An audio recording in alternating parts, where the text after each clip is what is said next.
सुरेश साहेब सरांना विनंती करतो की त्यांनी आपल्या विचारांना सुरुवात करायची. ते संविधान म्हणजे नक्की काय?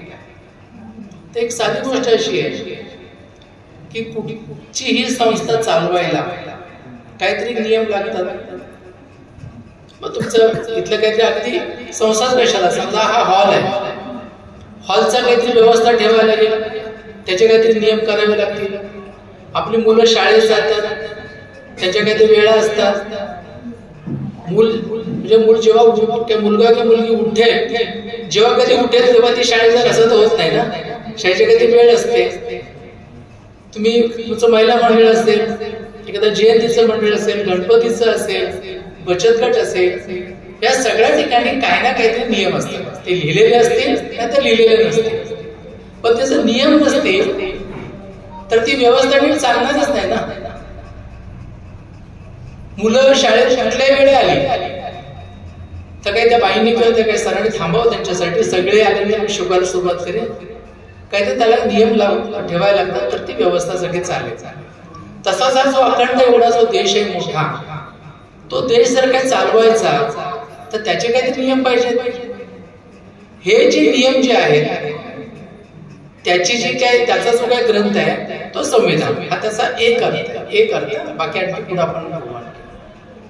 पण हा राज्यकारभार चालवायची जी काही नियमावली आहे ती पूर्वी पण असेलच ना. म्हणजे शिवाजी महाराजांच्या काळात असेल, त्याच्या आधी काही अकबराच्या काळात असेल, त्याच्या आधी अगदी 2300 वर्षांपूर्वी सम्राट अशोकाच्या काळात असेल. तर प्रत्येकाचं राज्य ते चालवताना काही ना काही त्यांना नियमावली करावीच लागली असेल ना. मग त्या नियमावली त्याने आपल्या आजच्या नियमावलीत काय फरक? साधा फरक असा की त्यावेळेला जे ते नियम करत होते ते जनतेला विचारून नव्हते करत. राजा चांगला असेल, जे शिवाजी महाराज, तर आपण त्यांना आपलं आराध्य दैवत मानतो महाराष्ट्राचं. हे शिवाजी महाराज जनतेच्या मनाचा कानोसा घ्यायचे आणि कानोसा घेऊन जनतेच्या हिताचं काय आहे ते करायचा प्रयत्न करायचे. म्हणून त्यांचं राज्य हे रयतेचं राज्य होतं. म्हणून त्यांनी सैन्याला जो आदेश दिला होता की आपल्या शेतकऱ्यांच्या भाजीच्या देठाला तुम्ही हात लावू नका, जे घ्यायचं ते विकत घ्या. नंतर राजेशाहीमध्ये आलं सैन्य, उपटलं काय तिथल्या सगळ्या ते शेतातलं काय असेल ते पीक घेतलं आणि निघून गेले, असा सगळा प्रकार असायचा. पण याला बंधन घातली शिवाजी महाराजांनी. त्याने सरदार हा तिथला मुजोर, सगळे अधिकार बहाल केला असं नाही ठेवला, त्यांनी पगारी लोक नेमला. आता हे जे काही शिवाजी महाराजांनी रयतेचं राज्य म्हणून ज्याला काय आपण म्हणून ते जे काही त्यांनी केलं, पण शिवाजी महाराज आपण थोर मानतो. पण तरी शिवाजी महाराजांनी आपल्या राज्यकारभार चालवायला जे काही नियम केले ते जनतेचा कानोसा घेऊन, काही सल्लागारांच्या साह्यानं, पण त्यांचे स्वतःचे होते. ते काही जनतेला विचारून त्यांनी नाही केलेले. त्या प्रत्येक राजाची कथा अशी आहे की ते भले खूप चांगले राजे असतील, पण त्या चांगल्या राजांनी जनतेच्या मनाचा कानोसा घेतला, सल्लागारांच्या साह्यानं ते नियम केले आणि जेव्हा त्यांना वाटले तेव्हा ते बदलले. दुसरी गोष्ट, शिवाजी महाराजांसारखा जो राजा आहे किंवा सम्राट अशोकासारखा राजा असेल किंवा अकबराचा राजा आहे, ह्याला काय लोकांनी निवडून आणलं होतं? नव्हतं. आजच्यासारखे ते मतदान नव्हतं झालेलं. म्हणजे ते जे निवडून आले किंवा त्यांनी स्वतःचं राज्य कोणाला तरी हरवून त्यांनी स्थापन केलं, त्यांच्यानंतर राजा कोण होणार? एक तर त्यांचा वारसदार म्हणजे मुलगाच, मुलगी नाही, क्वचित, किंवा त्यांना हरवून जर दुसरा कोणी आला तर तो पुढचं राज्य चालवणार. ही जी त्यांच्या काळाची जी स्थिती होती ती आज नाही. इंग्रज इथं येईपर्यंत ही अवस्था होती. इंग्रज आल्याने काय झालं? इंग्रज आल्याने त्यांनी हळूहळू इथल्या राजांच्याकडनं हा देश त्यांनी ताब्यात घ्यायला सुरुवात केली. कुणाला खालसा केलं, कुणाला वेगळ्या कारणानं हरवलं, काय केलं, असं केलं. शेवटी 550-600 आपल्याला छोटे छोटे राजे राहिले, पण ते मिंदे होते. बाकी त्यांनी सगळा भारत त्यांनी व्यापला. त्यांनी सगळ्या देशभर काही एक कायदा त्यांनी केला आणि हळूहळू त्यांनी थोडं थोडं मतदान त्यांनी सुरू केलं. जिथे लोक मतदानानं आपले प्रतिनिधी निवडतील ते तिथे काहीतरी म्हणणं मांडतील, पण ते पूर्णपणे ऐकायला काही ते ब्रिटिश बांधील नव्हते. पण एवढं तरी सुरू झालेलं होतं. त्यावेळेला त्यांनी जे इथं काही शिक्षण आणलं, इंग्रजी शिक्षण, त्यांचा राज्यकारभार चालवायला म्हणून त्यांना जे काही इथं गरज लागली होती, त्यातनं जे लोक आपले शिकले त्यांना जग कळलं. त्यांना असं कळलं हे इंग्रज लोक जे साता समुद्रा पलीकडनं जे आले, त्यांच्या देशात वेगळा प्रकार आहे, त्यांच्या देशात लोकशाही आहे. म्हणजे तिथं मतदान काहीतरी प्रकार होतो, लोक मत देतात आणि तिथं माणसं निवडून येतात आणि ते तिथं राज्यकारभार करतात. मग हे आमच्याकडे का नाही? तिकडे जर लोकशाही आहे तर मग इथं का नाही? त्यांना कळलं की फ्रान्समध्ये काहीतरी स्वातंत्र्य, समता, बंधुता नावाची गोष्ट आहे की आम्ही जन्मतः सगळे स्वतंत्र आहोत. आम्ही कोणी लहान मोठा नाही, वयानं भेद असेल, लिंगभेद असतील, आणखीन काही बाकीचे सगळे असतील, पण आमचा दर्जा सगळ्यांचा एक, कोणी उच्च नीच नाही आणि आम्ही सगळे एक आहोत, आम्ही सगळे बंधू भगिनी आहोत. ही काहीतरी वेगळीच मूल्य आहे. मूल्य म्हणजे एक विचार, हे काहीतरी हा वेगळाच विचार आहे की जो विचार आम्हाला जगायला एक ताकद देतो, सामर्थ्य देतो आणि पहिल्यापेक्षा अधिक सन्मानाचं जगणं देतोय. मग हे आमच्याकडे का नाही? मग आपल्याकडे लोक त्याच्याकरता उठले, त्यांनी आंदोलन करायला सुरुवात केली आणि ब्रिटिशांच्या विरोधात ते बोलायला लागले की तुम्ही तुमच्या या राज्यामध्ये आम्हाला आणखी नीट प्रतिनिधित्व पाहिजे, असं सुरुवातीला बोलला. आणि मग हळूहळू असं झालं की तुम्ही हा देश सोडून जा, हा देश आता आम्ही चालू. मग त्यातनं अनेक नेते आपण बघतो की म्हणजे जुन्या काळापासून जे जे लोक सगळे लढले, त्यातल्या शेवटच्या टप्प्यातले म्हणजे भगतसिंग फाशी गेला त्यावेळेला नेहरू, त्याच्यात गांधीजी आहेत, गांधी नेहरू एकाच वेळेला आहेत. ही सगळी जी मंडळी जी आहेत तिथे, त्याच्यात लोकमान्य टिळक, या सगळ्या मंडळींनी ब्रिटिशांना सांगितलं की तुम्ही आता जा, आम्ही आमचा देश चालवतो. त्याच्यासाठी ते लढत होते. त्याच वेळी एक दुसरं आंदोलन आपल्याकडे सुरू होतं. अगदी राजाराम मोहन रॉय पासून महात्मा फुले, शाहू महाराज मध्ये बाबासाहेब आंबेडकर नंतर, ही सगळी मंडळी एक गोष्ट काय सांगत होती की या ब्रिटिशांनी जे तिकडनं जे आले आणि तिकडचं जे जग आहे पश्चिमेकडचं, त्याच्या जी समानता आहे, बंधुता आहे, स्वातंत्र्य आहे, मग आमच्याकडं हे धर्माच्या नावाने भेदभाव का? पण नुसते धर्म वेगळे नाहीत. इथं कोणाला तरी जनावराला पाणी प्यायला तिथं मोकळीक आहे, पण माणसाला नाही. मगाशी आपण चौदार तळ्याचा उल्लेख केला ना, बाबासाहेबांनी 1927 साली चौदार तळ्यावरती जे त्यांनी सत्याग्रह जो केला, तो कशासाठी? लोक म्हणतील पाण्यासाठी. ते म्हणतात नाही, तिथं बाबासाहेबांचा पुतळा आहे, त्याच्या खाली एक वाक्य लिहिलेलं आहे की हा आपला संग्राम जो आहे, जो लढा आहे, तो माणसाच्या मूलभूत अधिकारासाठी. म्हणजे काय? तर तुम्ही पाण्यासाठी काय अस्पृश्यांना वेगळी विहीर करून द्याल ना, किंवा वेगळं तळ द्याल, ते नाही चालणार. जिथं सगळा समाज पाणी भरतो तिथं आम्हाला का नाही? जिथं कुत्री माणसे पाणी पितात तिथं आम्हाला प्रवेश का नाही? हा जो तुम्ही माणसाचा जो काय भेद करताय तो आम्हाला, आणि त्याच्या विरोधातला तो लढाई. फरक लक्षात घ्या. मग असं त्यावेळेला महात्मा फुलेंनी काहीतरी म्हटलं, त्यांनी या दीनदलित अस्पृश्याच्या बद्दल म्हटलंच, पण स्त्री पुरुष भेद का? सगळे तर त्या म्हणजे निर्मिकाचे जर काय कन्यापुत्र असतील तर त्यांच्यात हा भेद का? मग त्यांनी त्या समानतेसाठी लढा दिला. मग शिक्षण हे जे काही सगळ्यांना नव्हतं, आपल्याकडे त्यावेळेच्या समाजामध्ये फक्त ब्राह्मण शिकायचे, मग क्षत्रिय, वैश्य या तीन वर्णांनाच फक्त शिकण्याचा अधिकार होता, बाकीच्यांना का नाही? तर बाकीचे शूद्र. इथल्या एका धर्मग्रंथाने, ज्याला मनुस्मृती असं म्हणतात आणि अनेक पण असे आहेत, त्यांनी सांगितलेलं होतं की इथं फक्त या 3 वर्णातल्याच लोकांना शिकण्याचा अधिकार आहे. बाकीच्यांनी शिकायचं नाही. जर त्यांनी समजा संस्कृती त्यावेळेची भाषा शिक्षणाची किंवा काही देववाणी असं म्हटलं जायचं, ती जर ऐकलं कोणी तर त्याच्यात कानात शिशाचा रस होता, जर ती त्याचा उच्चार केला तर जीभ छाटा, असे नाना तऱ्हेचे त्यावेळेला गोष्टी त्याच्यामधनं शिक्षा होत्या. एखादी चोरी केली तर दलिताला वेगळी शिक्षा, क्षत्रियाला वेगळी शिक्षा आणि ब्राह्मणाला तर मोकळं सोडायचं. असा जो सगळा काय भेदाभेद करणारा इथलं जे काय शासन कसं चालवावं हा सांगणारा जो काय ग्रंथ होता, त्याच्या विरोधात ही सगळी मंडळी उठली बाबासाहेबांसारखी. त्यांनी त्याचं दहन केलं की आम्ही नाही मांडणार, ते पुस्तकाच्या विरोधात नाही, हे आम्ही मानणार नाही.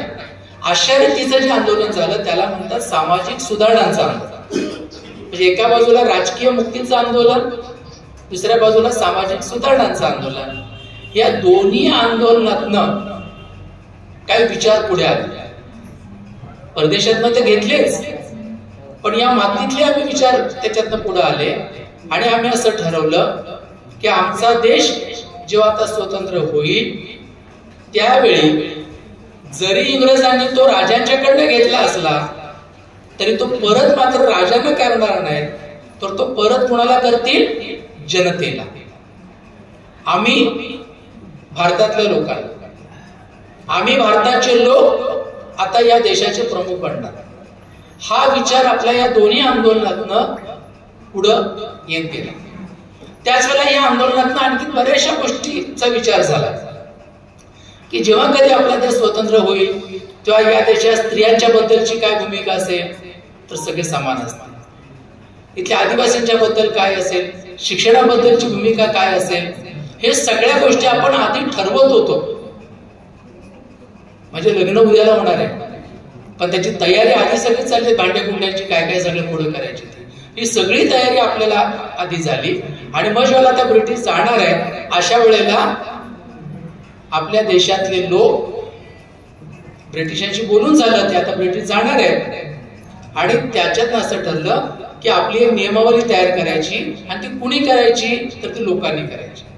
मग कशी करायची, तर मग त्यावेळेला देशभरातनं लोक निवडून आलेले होते. आता जशा विधानसभा आहेत ना तशा त्यावेळेला प्रांत होते, त्या प्रांतांची विधिमंडळ होती. जसे आता आमदार निवडून जातात ना तसे त्याच्यात निवडून आलेले आमदार होते. त्या आमदारांनी आता जसं राज्यसभेचे उमेदवार निवडतात ना आमदार, तसे लोक निवडले देशाच्या कानाकोपऱ्यातनं आणि ते जिथे एकत्र आले त्याला म्हणतात संविधान सभा. ते आपली जी जुनी जी संसद आहे ना आता ती नवीन झाली, त्या संसदेमध्ये मध्यवर्ती सभागृहामध्ये या संविधान सभेतले लोक तिथं बसत. सुरुवातीला ते 389 होते. 46 साली आपली घटना समितीचं कामकाज सुरू झालं, पण 47ला आपला देश स्वतंत्र झाला आणि फाळणी झाली आणि मग पाकिस्तान तयार झाला. त्यावेळेला मुस्लिम लीगचे लोक जे आपल्याकडे होते त्या संविधान सभेत ते तिकडे गेले, त्यातले सगळेच नाही गेले, त्यातले बरेच जण तिकडे गेले आणि म्हणून मग आपली संख्या 299 आहे. त्याची मुद्दा असा की हे जे 299 लोक किंवा त्याच्या आधीचे 389 लोक देशाच्या कानाकोपऱ्यातनं जे आले ते हा ग्रंथ लिहायला एकत्र आले. लिहायला एकत्र आल्याचा अर्थ काय, ते त्या सभागृहामध्ये सगळेजण एकत्र बसायचे आणि तिथं चर्चा व्हायची.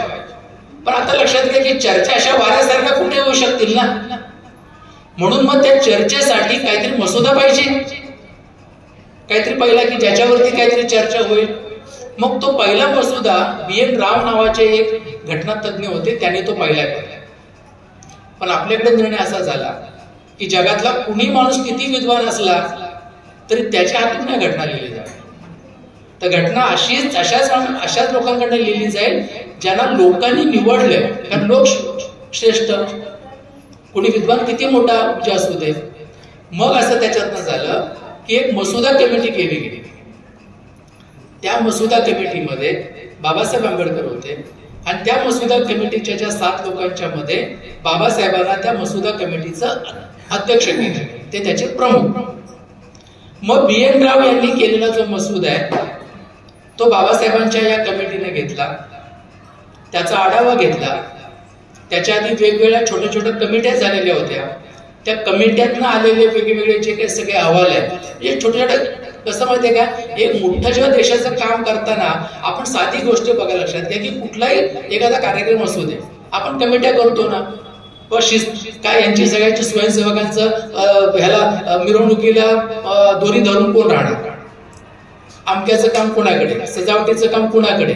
तसं त्या संविधान सभेमध्ये कमिट्या करून व मूलभूत अधिकाराची कमिटी, अल्पसंख्याकांचे अधिकार काय असावे त्याची कमिटी, अशा वेगवेगळ्या कमिट्यांचे रिपोर्ट पहिल्यांदा तयार केले गेले. ते एकत्र करून बाबासाहेब आंबेडकरांच्या नेतृत्वाखालच्या मसुदा समितीनं एक मसुदा तयार केला. तो मसुदा मग त्या घटना समिती किंवा संविधान सभा, त्याला दोन नावं कुठली त्यातलं घ्या, त्याच्या समोर बाबासाहेब मांडायचे. तुम्ही जसं लोकसभा किंवा राज्यसभा चॅनल बघता, तिथे बघा समोर अध्यक्ष असतो, सभापती, आणि कोणीतरी मंत्री किंवा काहीतरी एखादा मुद्दा मांडतो, मग त्याला बाकीचे त्याच्यावरती चर्चा करतात आणि शेवटी मतदान होतं की मंजूर, नामंजूर किंवा काय. तसंच त्या सभागृहामध्ये व्हायचं की बाबासाहेबांनी समजा मांडला अधिकार काय, मूलभूत अधिकार. त्या मूलभूत अधिकार मांडला की त्याच्यावर चर्चा. कोणी म्हणायचं हे बरोबर आहे, कोणी म्हणायचं याच्यात अमुक अमुक त्रुटी आहे, कोणी सांगायचं हे पूर्ण रद्द करा. मग आणखीन व्हायचं, मग असं व्हायचं की याच्यावरती सहमती करायचा प्रयत्न करा, नसेल सहमती होत तर मतदान घ्या, आणि मतदानाने मग बाबासाहेबांनी मांडलेला मुद्दा मंजूर किंवा नामंजूर असा तो होत जायचा. आणि मग बाबासाहेब ते पुन्हा सगळं जे काही त्याच्यात सुधारणा आलेल्या असतील त्या सगळ्या सुधारणा त्याच्यात घालायच्या, तो पुन्हा मसुदा दुरुस्त करायचा. असा तो व्याप बाबासाहेबांना सतत करावा लागला. आणि तो करताना बाबासाहेबांना त्याचे 7 लोक आहेत, त्या 7 लोकांचं तसं सहकार्य नाही मिळालं. हे कोण म्हणतंय तर त्या 7 जणांच्या मध्ये जे नंतर निवडून आलेले टी कृष्णमाचारी नावाचे एक सभासद आहेत, ते असं म्हणतात की अहो काय झालं याच्यामध्ये की त्या 7 जणांपैकी एक जण मृत्यू पावले, त्यातले 2 परदेशी गेले, एक जण त्यांच्या संस्थानाच्या कारभारातच राहिले, आणि त्यामुळे सगळ्याचा भार जो आला तो बाबासाहेबांच्या. आणि त्यामुळे बाबासाहेबांनी हे एक हाती काम केलं. राजेंद्र प्रसाद अध्यक्ष आहेत संविधान सभेचे, बाबासाहेब मसुदा समितीचे, ते म्हणतात हो आम्ही बाबासाहेबांना मसुदा समितीचं अध्यक्ष केलं, याच्या इतका अचूक निर्णय आम्ही दुसरा कुठलाही घेतला नाही असं मला आता वाटतं.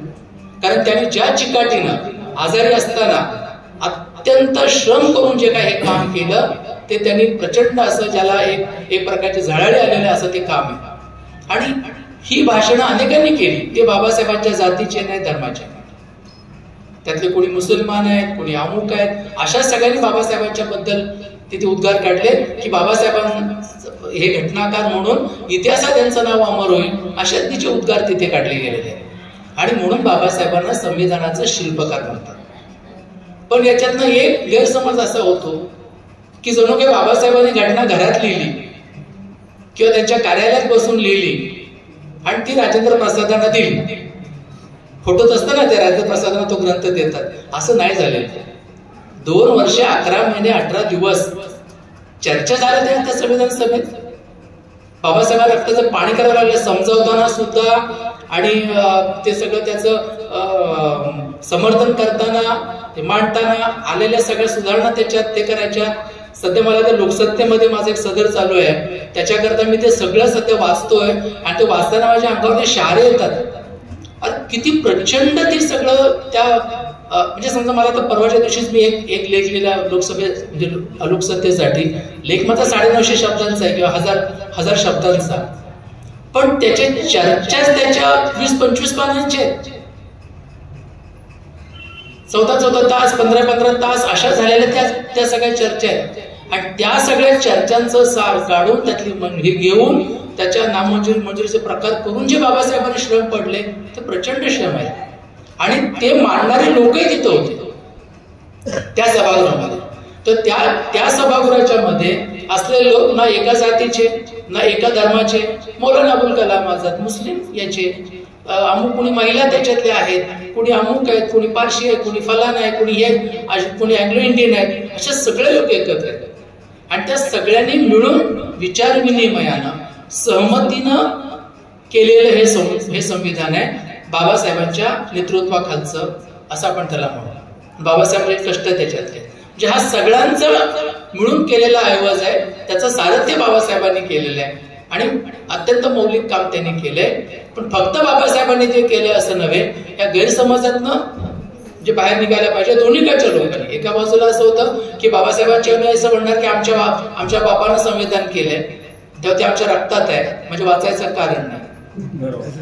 आणि दुसरीकडे म्हणजे बाबासाहेबांचा नसलेला समाज, खरं नसलेला असा काय नसतो, सगळ्याच बाबासाहेबांचा समाज आहे. बाबासाहेब जेव्हा म्हणतात की मी प्रथम भारतीय आणि अंतिमतः भारतीय आहे आणि तुमच्या इतर कुठल्याही निष्ठांनी ह्या भारतीयत्वाला छेद जाता कामा नये, हे जेव्हा बाबासाहेब म्हणतात तेव्हा सगळी जनता बाबासाहेबांची आहे. पण भाषेत आपण म्हणू की बाबासाहेबांची हे लोक आणि बाबासाहेबांनी काय समजा त्यांच्या जातीचे नसले, त्या लोकांचा समज असा की जणू बाबासाहेबांनी काय घटना लिहिली ती राखीव जागांसाठी आणि राखीव जागा म्हणून त्याच्याबद्दल आम्हाला काय लागतं नाही. तर साधी गोष्ट घ्या, बाबासाहेबांचा समाज हा अल्पसंख्य समाज आहे.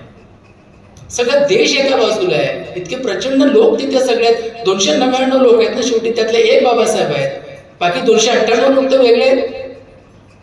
मग बाबासाहेबांनी राखीव जागेसाठी लिहिलेलं काही एखादं पुस्तक ते काय आंधळेपणाला मानतील? हो तुम्ही दिलं फार महान आहे आम्ही आणि देश त्याच्यावरती चालेल. अरे कोण कसं ऐकेल? तुम्हाला कोणतरी फरमान आणून दिले घरात की उद्यापासून मुलीला शाळेत घालू नका आणि तुम्ही सगळेच्या सगळे लोक ऐकायला लागाल. तर ह्या चुकीच्या समजातून आपण बाहेर निघायला पाहिजे की बाबासाहेबांनी लिहिलेलं संविधान हे सगळ्या देशाचं संविधान आहे की जे सगळ्यांच्या विचार विनिमयातनं झालं. त्यांनी त्याची संहिता लिहिली की ती त्याच्यात लिहिताना त्यांच्यात अनेक त्यांचे मुद्दे त्यांनी त्याच्यामध्ये घातलेत, पण त्यांच्या सगळ्याचे सगळे मुद्दे नाही मान्य झालेले आहेत. लोकशाहीमध्ये सगळ्यांच्या डोक्याने जेव्हा चालतं तेव्हा कोणाचं एकाच चालतं का? तुम्ही कुठले कार्यक्रम घ्या ना, मी म्हणतो तसा मग कर तुझं तूच, आम्ही कशाला? मग पोस्टर लावायचंय दे पैसे मग लावतो. जर सगळ्यांचं आहे तर सगळे मेहनत करण्याला सगळ्यांच्या विचारानं चाललं पाहिजे ना. सगळ्यांच्या विचारांना आपला दस्तावेज झाला म्हणजे जुन्या राजे महाराजांच्या नियमावली आणि या नियमावलीत फरक काय? तर ही जनतेनं केलेली नियमावली, ही जनतेची घटना. आता तुम्ही जर हे बघितलं आम्ही भारताचे लोक लिहिलं त्याच्यावरती की आपल्या सगळ्या पुस्तकांच्या सगळ्या शाळेतल्या कुठल्या भाषेतल्या पुस्तकामध्ये ते सुरुवातीला छापलेले आहे. आम्ही भारताचे लोक ती संविधानाची उद्देशिका आहे, संविधानाची ते सुरुवातीला ते छापलेले असते. हे म्हणजे संविधान नाही. आता कायचा समज काय भारताचे संविधान म्हणजे जो नाही एवढंच, तर त्या तो ग्रंथ 395 कलमांचा आहे, मोठा ग्रंथ आहे. त्याच्या सुरुवातीला आहे तिथं काय म्हटलंय, आम्ही भारताचे लोक, मग जे काही सगळं भलं बुरं सगळं करायचं आम्ही निश्चय केलाय आणि 26 तारखेला हे आम्ही संविधान स्वीकारतोय. आता हे जे म्हणजे करणारे कोण आहेत? भारताचे लोक. तिथं असं म्हटलंय बाबासाहेबांच्या नेतृत्वाखाली तयार झालेलं संविधान आम्ही भारताचे लोक स्वीकारतोय असं म्हटलंय? असं नाही म्हटलेलं. किंवा त्या 399 लोकांनी केलेलं संविधान आम्ही स्वीकारतोय नाही म्हटलंय. याचं सारं कारण असं आहे, संविधान लिहिणाऱ्या सगळ्या मंडळींचं म्हणणं असं होतं की हे घर जनतेचं आहे, हे घर भारतीय जनतेचं आहे, आम्ही त्याचे कॉन्ट्रॅक्टर, आम्ही तिच्या वतीनं करतोय. ती जी काही लढली 150 वर्ष, त्यातनं जे काही विचार पुढे आलेले त्या विचारांना आम्ही एकत्र करून संकलित करून ते करतोय. कुणाच्या वतीनं? जनतेच्या वतीनं. कारण त्यावेळेची समजा 47-48 कोटी जनता, आता ती 140 कोटी झाली, ती एकत्र कुठल्या मैदानात आली असती विचार विनिमय करायला. आणि म्हणून त्यांचे प्रतिनिधी म्हणून त्यांनी जे लोक निवडले त्यांनी येऊन हा दस्तावेज नियमावली आपली त्यांनी तयार केलेली आहे. म्हणून ती जनतेची, त्याने आपली नावं त्याच्यामध्ये घातलेली नाही. हे आपण नीट लक्षात घ्या. आता याच्यामध्ये ती 395 कलम आहेत, खूप आहे त्याच्यात. आता याच्यामध्ये फक्त देश कसा चालवायचा त्याचे नियम नाही. आता मग आपण हे जे बघतोय ना सगळी उद्देशिका, आणि मग अशी ज्या मुलांनी ते नाटक केलं त्यांनी जे शब्द ह्याच्यातले आहेत ना, स्वातंत्र्य, समता, काय बंधुता, लोकशाही, काय धर्मनिरपेक्षता, याच्यात अनेक शब्द तुम्हाला दिसत असतील. हे शब्द नियम आहेत का? हे शब्द नियम नाही. समजा आता म्हटलं की काय आम्ही भारताचे लोक, भारताचे एक सार्वभौम समाजवादी धर्मनिरपेक्ष लोकशाही गणराज्य आम्ही घडवणार आहोत. हा काय नियम झाला? नियम काय सांगणार? तो म्हणजे पंतप्रधान ला कसं निवडायचं आहे, राष्ट्रपतीचा कार्यकाळ किती राहील, अमुक काय राहील, हे नियम झाले. किंवा 18 वर्षाच्या वरती किंवा 21 वर्षाच्या वरती व्यक्ती झाली की तिला मतदानाचा अधिकार मिळेल, हे समजा नियम झाले. याच्या पलीकडे जाऊन आपल्या संविधानामध्ये हा सगळा आपला देश कुठल्या विचारावरती चालला तो विचार त्यात. एवढंच नाही, या आमच्या सगळ्या लोकांना कोणते अधिकार असणार आहेत तेवढंच नाही. संविधानात आम्ही काही गोष्टी लिहिल्या पण बऱ्याच लिहू शकलो नाही. पण पुढच्या काळामध्ये जेव्हा सरकार कायदे करेल तर ते कायदे करताना काय मार्गदर्शक सूत्र त्यांच्या पुढे असायला पाहिजे, अशी मार्गदर्शक तत्व त्याच्यात आहेत. त्यात मूलभूत अधिकार आहेत, मार्गदर्शक तत्व आहेत आणि ही मूल्य आहेत, जे फक्त नियमावली नाही. ह्या सगळ्यांचा म्हणून जो काय तो ग्रंथ आहे त्याला संविधान म्हणतात. त्यातले तपशील तुम्ही नंतर बघा. त्यातल्या काही गोष्टींच्या बद्दल, त्यातल्या मूल्यांच्या बद्दल आपण थोडं बघून त्याला आज काय त्याची स्थिती आहे त्याचा एक विचार करू आणि आपण थांबू. आज लक्षात घ्या त्याच्यात की हे उद्देशिका जी आहे ती त्या संविधानाच्या सुरुवातीला आहे. मी आधी जसं म्हटलं तसं की संविधान सभेमध्ये प्रत्येक गोष्ट मंजूर करावी लागत होती. साहजिकच ही उद्देशिका पण जेव्हा बाबासाहेबांनी मांडली तेव्हा त्याच्या स्वल्पविरामासहित ती मंजूर झाली. त्याच्यामध्ये सुधारणा सुचवल्या गेल्या. सुधारणा काय सुचवल्या गेल्या सगळ्या आपण नाही त्याची चर्चा करणार. एक सूचना अशी आली की आम्ही भारताच्या लोक पासून तुम्ही जी सुरुवात केली ही चांगली आहे, पण कोणतंही चांगलं काम करताना आपण सुरुवातीला देवाचं नाव लिहितो. तसं इथं आपण असं म्हणूया की सगळ्या धर्मांच्या मध्ये 1-2 धर्म बौद्ध जैन सोडले तर ईश्वर आहे, अल्लाह आहे, गॉड आहे. तर या सगळ्या सृष्टीच्या निर्माणकर्त्यास स्मरून आम्ही भारताचे लोक असं लिहावं, बाकी तसंच ठेवा, अशा एका सदस्यांनी सूचना केली. सगळेजण एकदम गलगला झाला की नको नको देवालयाच्यात आणू नका. राजेंद्र प्रसाद सभापती ते म्हणतात तुम्ही कशाला देवालयात आणतात, तुम्हाला शपथ घ्यायला परवानगी दिली आहे ना, तुम्ही ईश्वर साक्ष शपथ घ्या किंवा गंभीरतापूर्वक घ्या, निवेदन करा, तुम्हाला दोन्हीची मोकळीक आहे, तुम्ही देवालयाच्यात आणू नका. पण ते सदस्य हिरेला पेटले आणि शेवटी मतदान झालं आणि बहुमतानं ईश्वराचा उल्लेख करण्याची सूचना फेटाळून लावली गेली. आता लक्षात घ्या की 299 लोक जर तिथे आहेत ते सगळे काही निरीश्वरवादी होते नाही. बहुसंख्य लोक देवाला मानणारे होते. पण सगळ्यांचं ठरलं काय होतं? ते ठरलं होतं असं की देव, धर्म, तुमची श्रद्धा, तुमची आस्था, तुमची उपासना हा अधिकार प्रत्येक व्यक्तीला असेल, नागरिकाला, प्रत्येक नागरिकाला असेल. पण देशाचा कुठला ईश्वर, देशाचा कुठला धर्म नाही. सरकार धर्म बद्दल तटस्थ राहील, त्याला सगळे धर्म सारखे, ही आपली भूमिका होती. आणि म्हणून त्या सगळ्या सदस्यांनी जो विरोध केला त्याला तो असा की याच्यात राज्यकारभारात घटनेत ईश्वर किंवा कुठली प्रकारचा श्रद्धा आणायची नाही, ते विज्ञानानं चालेल. म्हणजे तुम्ही ईश्वर म्हणून तुमच्या कल्पना काय तुम्ही माना, किंवा ही पृथ्वी शेषाच्या काय डोक्यावर फण्यावरती तरलेली आहे, किंवा तुम्ही पुनर्जन्म असं काय तुम्हाला जे म्हणायचं ते तुमची मान्यता तुमच्या पुढे. पण सरकारची मान्यता तशी असणार नाही. सरकार त्याच्याबद्दल विज्ञानाने जाणार. समजा एखादे पंतप्रधान असतील किंवा कुणी असेल, तो वैयक्तिक पातळीवरती त्यांना अधिकार आहे उपासना करण्याचा, पण पंतप्रधान पदावरती असताना ते ईयवादी असणार, जो काय त्यांचा कारभार करणार. हे आपलं मूल्य आधीच ठरलेलं होतं आणि त्यामुळे याच्यामध्ये देव आले. दुसरी गोष्ट अशी झाली त्याच्यामध्ये की एक सूचना अशी आली की याच्यामध्ये गांधीजींचं नाव घ्या, कारण गांधीजींचा खून याच काळात झाला होता आणि तो याच्यासाठीच की गांधीजी स्वतः सनातनी हिंदू स्वतःला म्हणत असले तर ते कुठल्याही देवळात जायचे नाहीत आणि म्हणायचे की सगळे धर्म सारखे आणि कुठल्याही एका धर्माचं वर्चस्व असता कामा नये. ते ज्याला मान्य नव्हतं अशाने गांधीजींचा खून केला आणि म्हणून गांधीजींसारखा एक हुतात्मा सगळ्या हुतात्म्यांचं प्रतीक म्हणून त्यांचं नाव त्याच्यात असावं अशी सूचना आली. ती फेटाळली गेली की कुठल्याही व्यक्तीचं नाव यात असता कामा नये, कारण शेवटी जनता महत्वाची. हे इतका मोठा विचार त्यावेळच्या लोकांनी केला. या देशामध्ये आपल्याकडं तुम्ही, मी, आपले पंतप्रधान या सगळ्यांचं मोल एक आहे. प्रत्येकाला मताचा अधिकार, एक मताचा अधिकार आणि त्याचं मूल्य सुद्धा एक.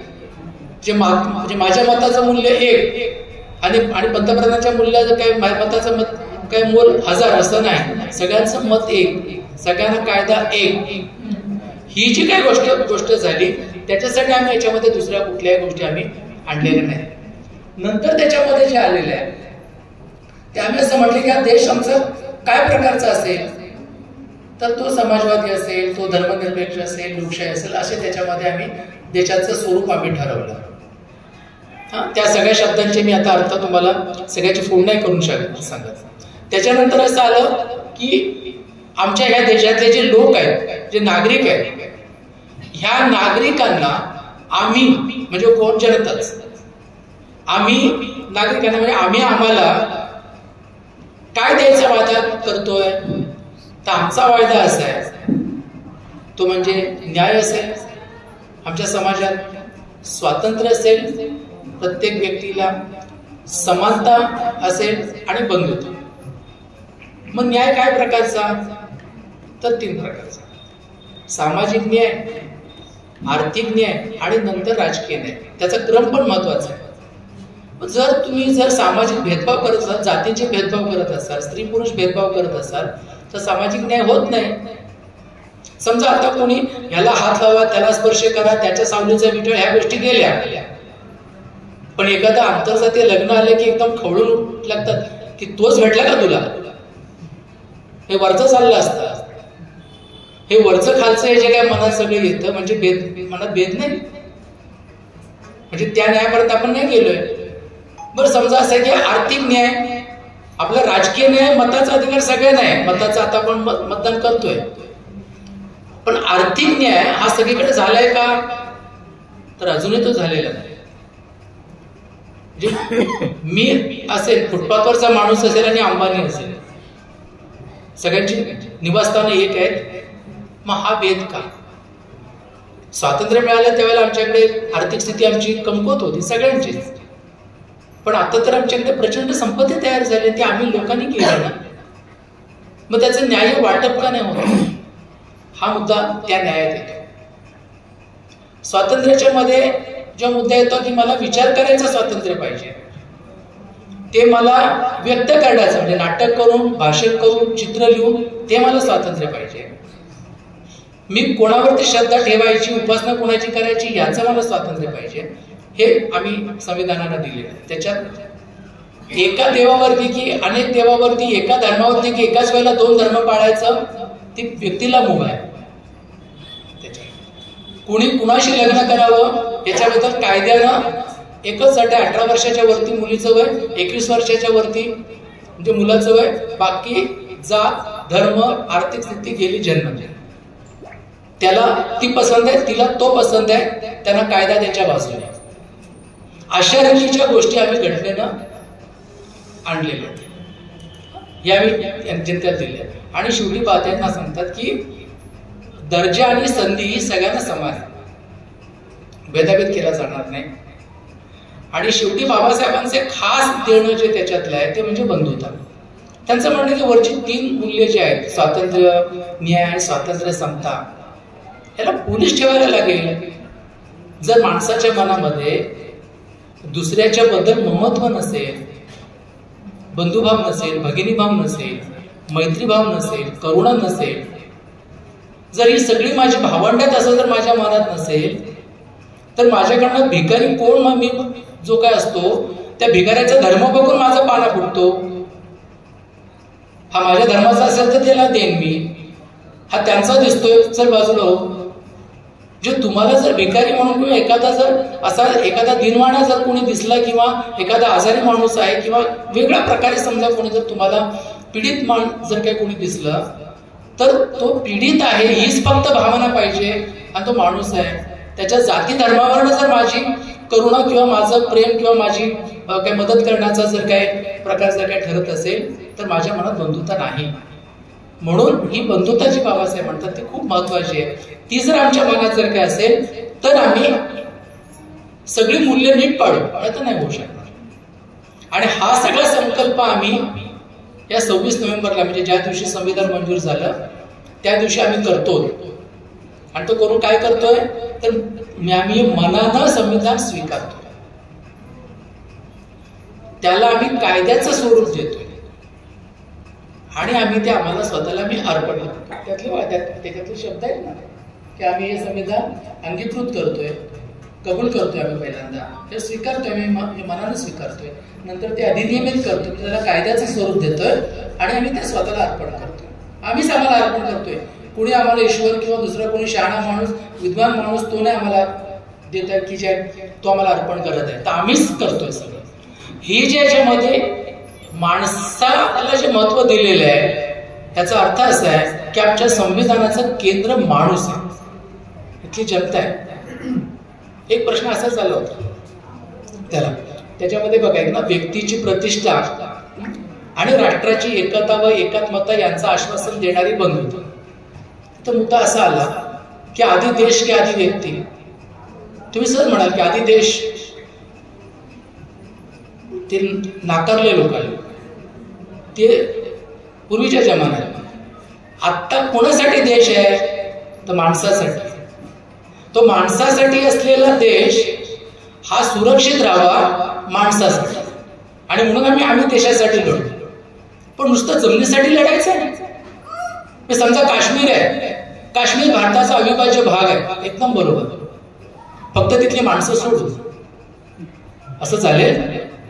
अरे जेव्हा त्या प्रदेशातली जी माणसं आहेत ती माझी भावंड आहेत, ती कुठल्या धर्माची असतील, ती जेव्हा भावंड आहे, तो माणसांचा देश आहे, त्या माणसांसहित जो देश आहे तो माझा, ही भावना नसेल तर देश नाही. म्हणून व्यक्तीची प्रतिष्ठा आधी, व्यक्ती आधी, नंतर राष्ट्र. देव देश आणि धर्मासाठी प्राण घेतलेले हाती हे आता नाही, आता माणसाचं सुख, त्याच्यासाठी सगळे. आणि म्हणून त्याच्या हा जर फरक जर नाही जर लक्षात आला तर मग आपल्याला बरोबर चालते ना की देश के लिए, देश खतरे में है. म्हणजे काय, देश खतरे में जे देशातली माणसं इथं हॉस्पिटलला एक जण जाणार त्या काही पंचतारांकित हॉस्पिटलमध्ये आजारी पडला की, आणि एक जण जाणार त्या म्युन्सिपाल्टीला आणि एका खाट्यावर 2-2 जण. ती माणसं सुखी करणं हा देशाचा प्रांत नाही. आणि तुम्ही देशाच्या बद्दल अशाच बोलत नका की देश, देश म्हणजे काय, देश म्हणजे देशातली माणसं. तुम्ही कधी त्या तुमच्या प्रत्येकाच्या हातामध्ये मोबाईल आहेत, तुम्ही पंडित जवाहरलाल नेहरूंनी लिहिलेले पुस्तक आहे भारताचा शोध म्हणून, त्याच्यावरती एक सिरियल झाली भारत एक खोज, खूप पूर्वी झाली ती टीव्हीला. त्याचा पहिलाच एपिसोड आहे, तो तुम्हाला मोबाईलवरती मिळेल. त्याच्यात ते असे त्यांना लोक घेऊन जात आहेत बैलगाडीत आणि भारत माता की जय, भारत माता की जय अशा घोषणा दिल्या जात आहेत. त्या घोषणा दिल्या जात असताना नंतर जेव्हा ते उतरतात आणि लोकांच्या पुढे ते उभे राहतात आणि म्हणतात की भारत माता की जय जो आप कह रहे थे उसका मतलब क्या है. लोक एकमेकांकडे बघायला लागतात. क्या कि भारत माता का मतलब ये पहाड़, ये जमीन, ये जंगल, ये नदियां. हाँ हाँ हाँ नहीं कि पंडित जी क्यों ऐसे पूछ रहे, कुछ समझ में नहीं आ रहा. इतना ही नहीं होता है कि भारत माता का मतलब यहाँ के लोग, यहाँ के किसान, यहाँ के छोटे व्यापारी और यहाँ के जो गरीब और जो लोग हैं, ये गरीबी निहायत सुंदर औरत नहीं है. आपल्याला काय करतात, भारत माताचे चित्र लावतात ना देवीचं, सुंदर देवीचं चित्र, म्हणजे जणू ती भारत माता आहे. भारत माता म्हणजे लोक, आणि हे लोक सुंदर कधी होतील जेव्हा ते सुखी होतील. आर्थिकदृष्ट्या सुखी होतील, एकमेकांच्या मध्ये भेदभाव राहणार नाहीत, सगळेजण एकमेकांशी आनंदाने आणि समानतेने वागायला लागतील, तेव्हा भारत माता सुंदर.